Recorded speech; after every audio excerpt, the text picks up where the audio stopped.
మనం మన నాయకుడి ఆశయాల కోసం ఇంతవరకు ఏం చేశామని నిరాశ. మనం ఏవేవో ఊహించుకుని మన అంచనాలకు తగ్గట్టు సీట్ల పంపకం జరగలేదని గుండెలు బాధేసుకుని షర్ట్లు చించేసుకుని తలలు వంచేసుకుని మన పార్టీ మీదే మన నాయకుడి మీదే అసహనం కోపం ప్రదర్శిస్తున్నామే. ఐపాక్ అనే జలగ సంస్థ కోట్లు ఖర్చు పెట్టి మనపై రుద్దిన దిక్కుమాలిన మైండ్ సెట్ తో యుద్ధం మొదలవక ముందే అస్త్ర సన్యాసం చేసేస్తున్నామే. నిజాయితీగా మనల్ని మనం ప్రశ్నించుకుందాం. మన అభ్యర్థులు అంతమందిని 2019లో నిలబెడితే మనమందరం ఎంతమంది విజయం కోసం యుద్ధ క్షేత్రంలో పనిచేశాం? మన అభ్యర్థులు ఎవరు? వారి అవసరాలేంటి? వారి ఆర్థిక స్థితిగతులేంటి?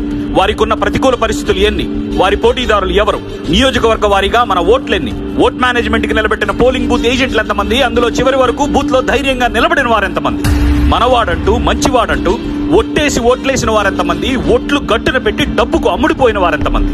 మనకెందుకులే అని అసలు ఓట్లేని వారెంతమంది? మన వంతుగా ఏమీ చేయకుండా ఇంట్లో కూర్చొని వార్తలు చదివిన వారు, చూసిన వారెంతమంది?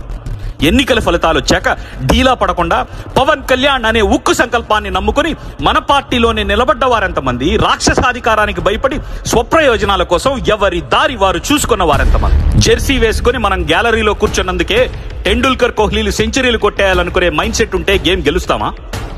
గేమ్ ని ప్రభావితం చేసే అంశాలు అంచనా వేసి మనం కూడా ఎంతో కొంత మీనింగ్ఫుల్ గా కాంట్రిబ్యూట్ చేస్తే గెలుస్తామా? సందేహిస్తే మనం నమ్మిన నాయకుడి భుజం కాస్తామా?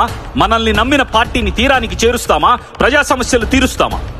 వార్లు ఎప్పుడు మొదలవ్వాలి, ఎప్పుడు ఎండవ్వాలి అని బోర్డ్ రూమ్ డిప్లొమాట్లు కొంతమంది మేధోమదనం చేస్తున్నారు ఎవరి ఇళ్లలో వాళ్ళు కూర్చొని. సైనికులు, జనరల్ మాత్రం బోర్డర్స్ లో పహారా కాస్తున్నారు యుద్ధం చేస్తూ. వయసు మళ్లిన మేధావులు నిరాశకు గురై నిట్టూర్పులు విడుస్తున్నారు. దేశ కాలమాన పరిస్థితులు మారవన్నట్లు, అంతా కుళ్ళిపోయింది, ఇంకేం చెయ్యలేమన్నట్లు. సంఘ సంస్కర్తలు మాత్రం క్షేత్రంలో సమస్యలతో పోరాడుతున్నారు కుళ్ళుని కడుగుతూ. అనుభవం లేకుండా అరకొర నాలెడ్జ్ తో ఆన్లైన్ లో విరుచుకుపడే మనవారు కొందరు అసహనం వ్యక్తం చేస్తున్నారు. అధికార ఐపాక్ వారు మాత్రం అదే ఆన్లైన్ క్యాంపెయిన్లకి ప్రతి 6 నెలలకి 33 కోట్లు ఖర్చు పెడుతూ విరగబడి నవ్వుతున్నారు, మన మనస్సుల్లో విషం చల్లుతూ. అసలు పొత్తులో భాగంగా ఎన్ని సీట్లు మీకు ఇస్తారు?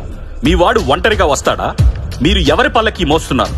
మీరు అమాయక సైనికులు లాంటి విషపు క్యాంపెయిన్ మాటల వెనక నిగూఢార్థం ఇదే కామ్రేడ్స్.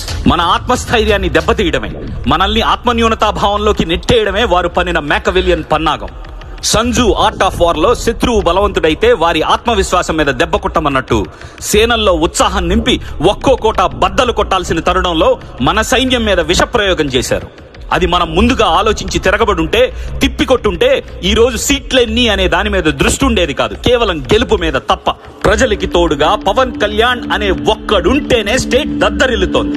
సేనానికి తోడుగా 24 మంది పహారా కాస్తుంటే మరి అసెంబ్లీ ఎలా అట్టుడకబోతోంది? దాహం ప్రజలది, వ్యూహం సేనానిది, యుద్ధం మనది, గెలుపు 24 అభ్యర్థులది, పండగ మనది. సైనిక మేనిఫెస్టో జెండా, మైకు బైకు, సోషల్ మీడియానో ఫోనో, వాటర్ బాటిలో, అన్నం ప్యాకెట్టో, టీ గ్లాసో, అవసరమైతే చేతికి దొరికిన కర్రో పట్టుకో. విష ప్రభావానికి లోనవ్వకు. విషయం ఏంటో తెలుద్దాం, తోడవు. 2024లో భావితరాల భవిష్య చక్రం తిరగబోతోంది. 24 క్యారెట్ల పసిడి అసెంబ్లీలోకి అడుగు పెట్టబోతోంది. 24 ఫ్రేమ్ల బొమ్మ బ్లాక్ బస్టర్ అవ్వబోతోంది. 24 ఇరుసుల అశోకుడి ధర్మచక్రం సాక్షిగా మన జన చక్రధారి విశ్వరూపం చూడబోతున్నాం. ధర్మ సంస్థాపనార్థాయ సంభవామి యుగే యుగే. రే వైసీపీ ఐపాక్ సాంబా రాసుకోరా, గెలుపు మాదే.